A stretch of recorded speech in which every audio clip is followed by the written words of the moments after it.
नमस्कार। नमस्कार। कृपया अपना दाहिना हात ऊपर लीजिए, उजवा हात वर घ्या, असा फोल्ड करा आणि पाठीवर थाप द्या।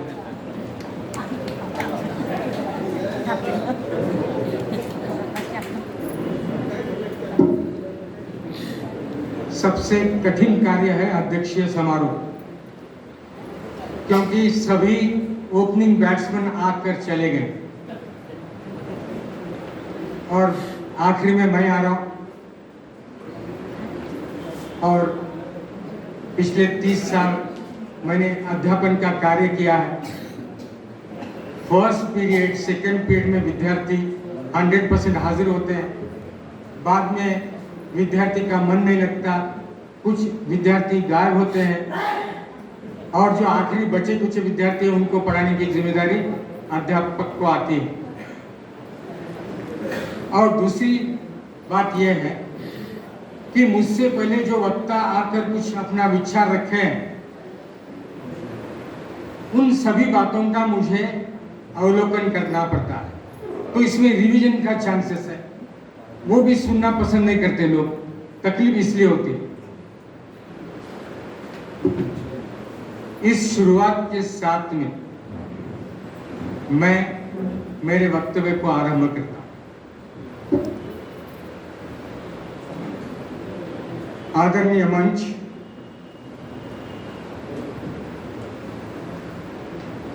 मंच पर मिस्टर रेड्डी जो निर्वाचन अधिकारी है, इलेक्शन ऑफिसर है, इनको छोड़कर बाकी सारे संघर्ष समिति के सदस्य हैं। आपको एक राज की बात बताता हूं। संघर्ष समिति के जो सदस्य हैं, इनका कार्य बहुत पहले से ही चालू हो गया। मैं अपने आप को बहुत तकदीर वाला समझता हूं कि पारोला में जब सभा हुई वो ऑफलाइन और ऑनलाइन थी। मैं ऑनलाइन उपस्थित था। विचार रखने का जो मेरा अपना तरीका है वो अलग है, इसलिए कभी कभी मेरे बारे में भी बहुत राय ऐसी बनती है, अरे यार ये तो आदमी अलग ही फायर करता है, ऐसी राय बनती है। और शायद इसी राय से संघर्ष समिति में मेरी एंट्री हुई। संघर्ष समिति के हर सदस्य को, जो मेरे लिए वीरों के वीर महावीर हैं, क्षत्रिय वो होते हैं जो वीरों के वीर होते हैं। मेरे दृष्टिकोण में संघर्ष समिति का हर सदस्य ये महावीर है और मेरी तकदीर है कि उन्होंने मुझे उनका नेता चुना है।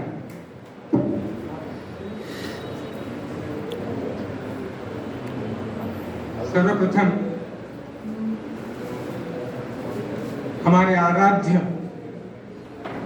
ईश्वर तुल्य महापराक्रमी श्री राजराजेश्वर सहस्त्रार्जुन की प्रतिमा को वंदन करता हूं, नमन करता हूं। इस अवसर पर उन लोगों को याद करना हमारा सभी का कर्तव्य है। 1985 में श्रीमान श्रीनिवास उपमाजी गुजराती, इन्होंने महाराष्ट्र राज्य स्तर की एक सभा का आयोजन किया था। वो 3 दिन तक चला। सौभाग्य से वो मेरे काका है, उनका भी स्वर्गवास हुआ। 1992 में श्रीमान ज्ञानेश्वर साहब कर्तन, इन्होंने महाराष्ट्र प्रांतीय शोषक क्षत्रिय समाज की बागडोर संभाली। लगभग 3 साल उन्होंने अध्यक्ष की हैसियत से अपना योगदान दिया। उनके साथ में श्रीमान अंबादास मणि सेक्रेटरी बोल के वो कार्य कर रहे थे। आज अंबादास मणि है हमारे बीच आज नहीं आए, नहीं आने की वजह ज्ञात है, आप सभी को मालूम है। यहाँ पक्ष विपक्ष चल रहा है। ज्ञानेश्वर जी का भी स्वर्गवास हुआ। 1995 में महाराष्ट्र राज्य का प्रथम अधिवेशन, जिसको समाज के बारे में, जो पेशे से डॉक्टर था, समाज के बारे में बहुत ही क्या कहते हैं आस्था थी और उन्होंने प्रथम अधिवेशन का आयोजन किया था, उनका भी स्वर्गवास हुआ। दुर्भाग्य से डॉक्टर प्रकाश त्रिमल जो अध्यक्ष बनने के पूरे काबिल थे, हम खुद, हमारा समाज दो चेहरे से जीता है। दिखाने का चेहरा एक है और प्रत्यक्ष में अमल करने का चेहरा दूसरा है। और इसका अगर बलि चढ़ाया गया तो डॉक्टर त्रिमल बलि चढ़ाया गया। Doctor Trimal was most fit, social oriented and very hard worker, but unfortunately I will not disclose the reason why he could not become the president, but however he did not become the president and in place of him Dr. Professor Balkrishna Tikle became the president of Maharashtra क्रांतीय शोषक क्षत्रिय समाज।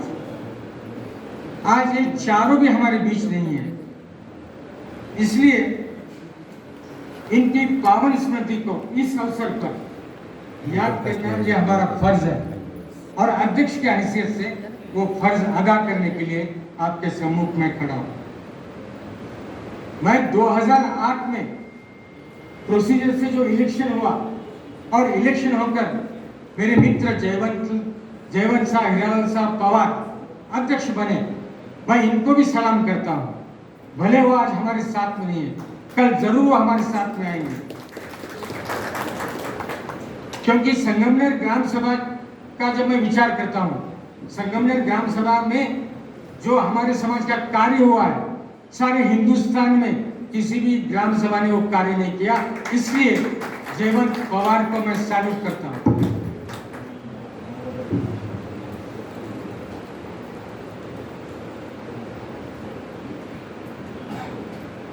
सभागृह में उपस्थित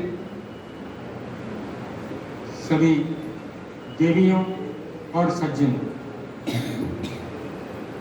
आप लगभग 10:35 से सबसे ज्यादा जिनको सुन रहे हैं और वो भी मधुर वाणी में, वो है मिस्टर अरविंद कलबुर्गी।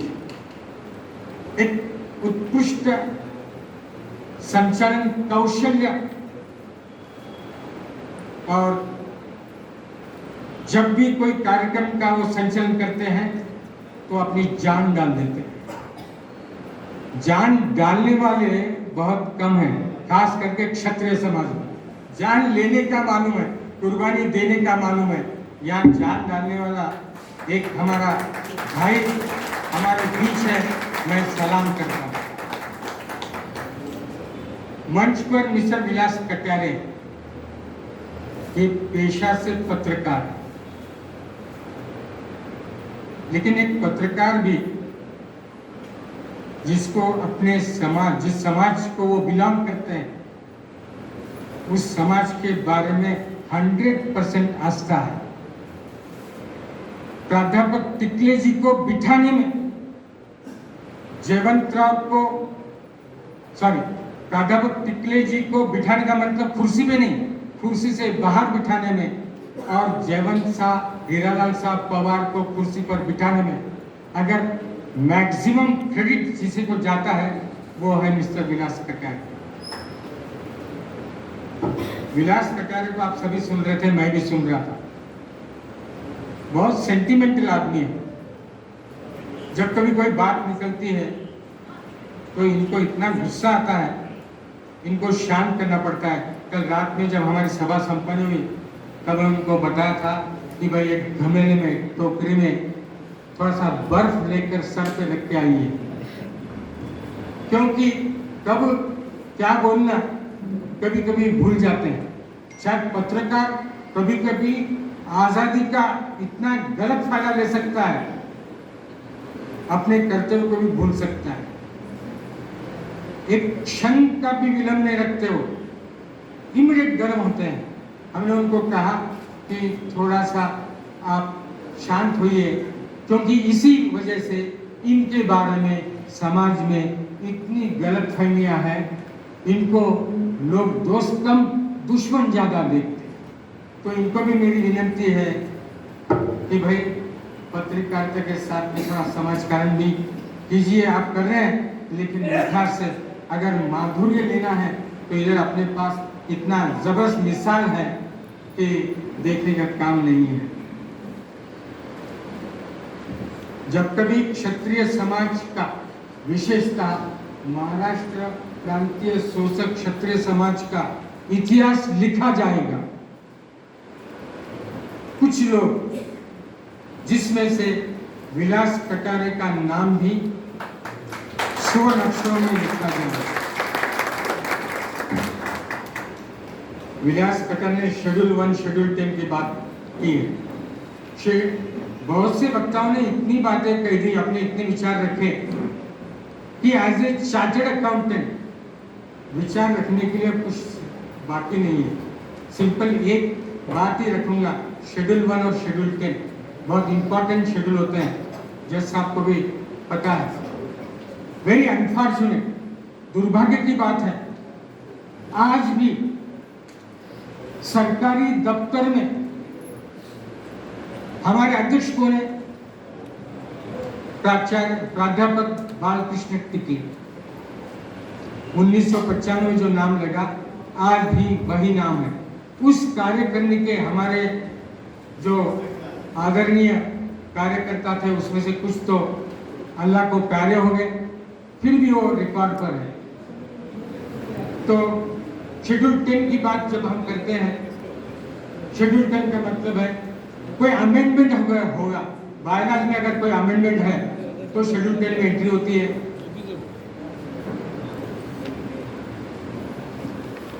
इसके अलावा जो एनुअल ऑडिट रिपोर्ट्स होते हैं, एनुअल जो बजट होते हैं, फाइनेंशियल बजट, 1995 से आज तक कोई बजट, कोई ऑडिट रिपोर्ट हमारे महाराष्ट्र राज्य के दफ्तर में उसकी एंट्री नहीं है। इसलिए बोलना जरूरी है, ये बहुत ही दुर्भाग्य की बात है।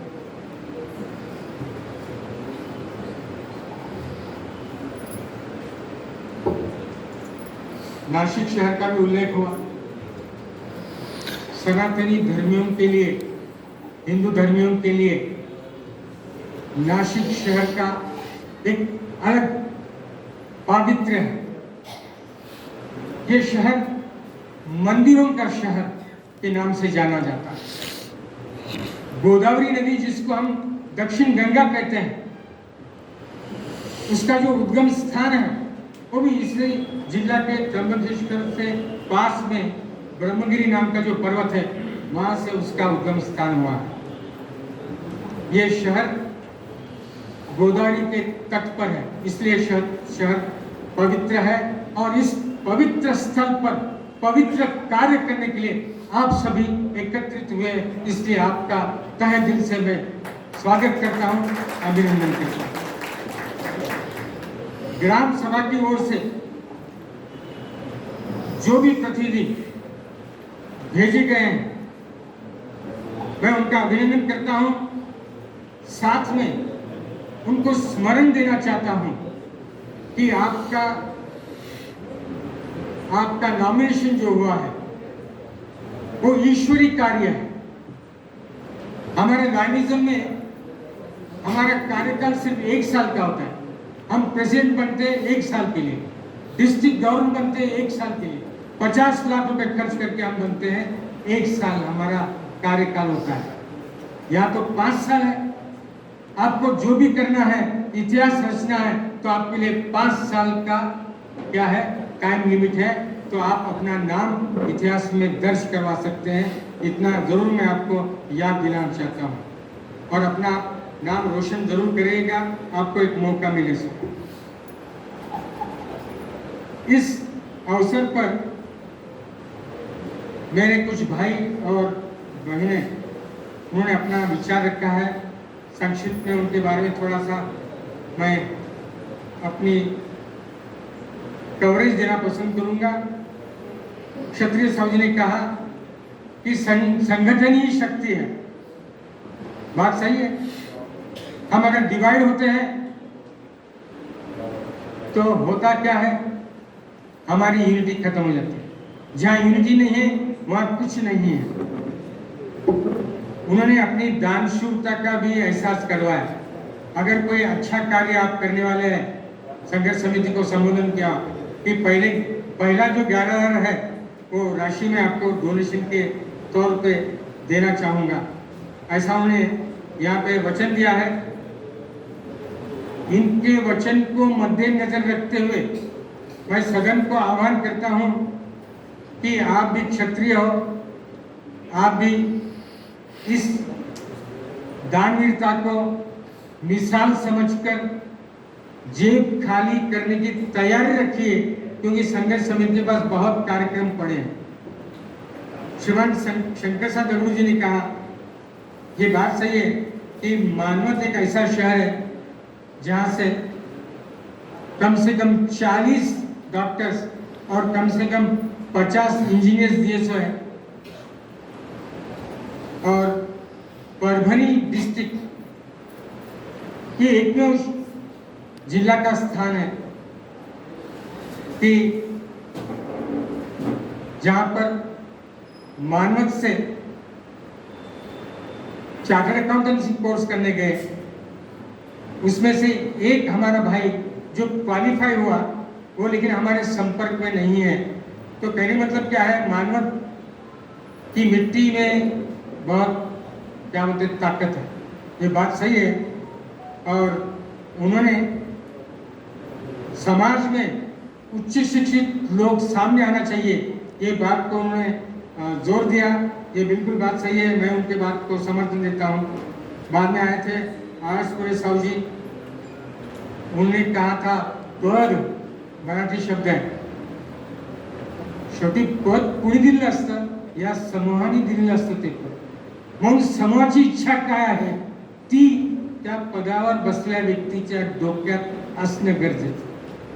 आपण यांच्या इच्छेवर बसलेले, यांची इच्छा नसेल तर आपल्याला पाय उतार होणं गरजेचं आहे। तर त्याचं महत्त्व त्यांनी पटवून दिलेले, शिवाय त्यांनी याचाही उल्लेख केला आहे आणि ही गोष्ट खरी है कि मानवत में पहली बार, मतलब महाराष्ट्र में पहली बार सामुदायिक विवाह का आयोजन किया गया था और उसको बहुत ही जबरदस्त प्रतिसाद भी मिला था। मैडम अनुराधा कोल्हापुरे जो कि हमारी बहन है, माजी सह नगर सेविका है और उत्कर्ष पतवेड़ी की अध्यक्षा दूसरी बार उनका चुनाव हुआ है। उन्होंने कहा की जब कभी हम वार्तालाप करते हैं, आम्ही जेव्हा एकमेकांशी बोलतो त्यावेळेस आपल्या बोलीभाषेचा वापर केला पाहिजे। तर ही जी सूचना आहे आमच्या ताईंची, जरूर यापुढे आम्ही म्हणजे अंमलात आणूया। त्यानंतर सुनीला मॅडम ने सुद्धा उनका विचार रखा कि कार्यकारिणी में महिलाओं को भी मौका देना चाहिए, उनको भी सेवा करने का अवसर देना चाहिए। हम आपके विचार का हम सम्मान करते हैं। जब ये हमारे पास जो नाम आए हैं कार्यकारिणी के सदस्य के लिए, उनमें कितनी महिलाएं हैं आप जान जाएगी। आपके बात का भी हमने ख्याल रखा है। हमारे मटवाने साहू जी, कमिश्नर ऑफ इनकम टैक्स, इन्होंने बहुत ही सटीक कहा, अगदी स्पष्टपणे सांगितलेलं आहे।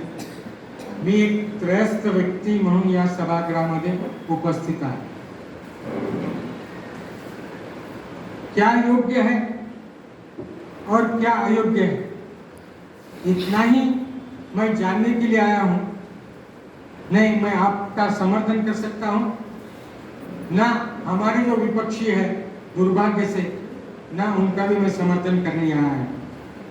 एक बात पर उन्होंने जोर दिया कि भाई आपका जो कार्य चल रहा है, जिस तरीके से आप कार्य कर रहे हैं, मुझे इस बात का एहसास हो गया कि आप योग्य दिशा में आपने कदम बढ़ाए हैं और आप इसी दिशा में आप कार्यरत रहे। जब कभी मेरे मार्गदर्शन, मेरे समर्थन की जरूरत है, आप आवाज़ दें, मैं तन मन धन से आपके साथ में हूँ, ऐसा उन्होंने कहा। मैं उनका स्वागत करता हूँ।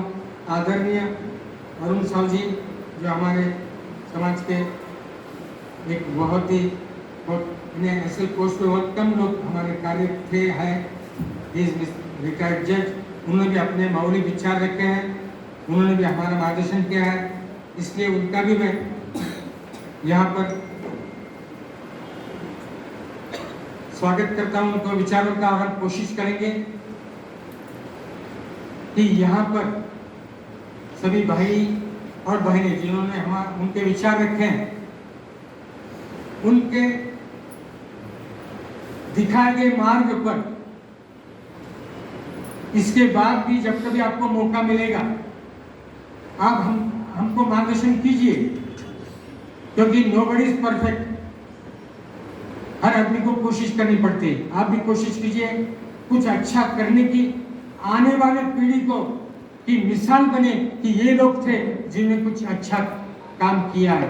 कम से कम फाउंडेशन तो रखने दीजिए, पाया तर भरू द्या, मग बघूया इमारत कशी होईल। इन्हीं शब्दों के साथ में मैं मेरे वाणी को विराम देता हूँ। जय हिंद, जय सत।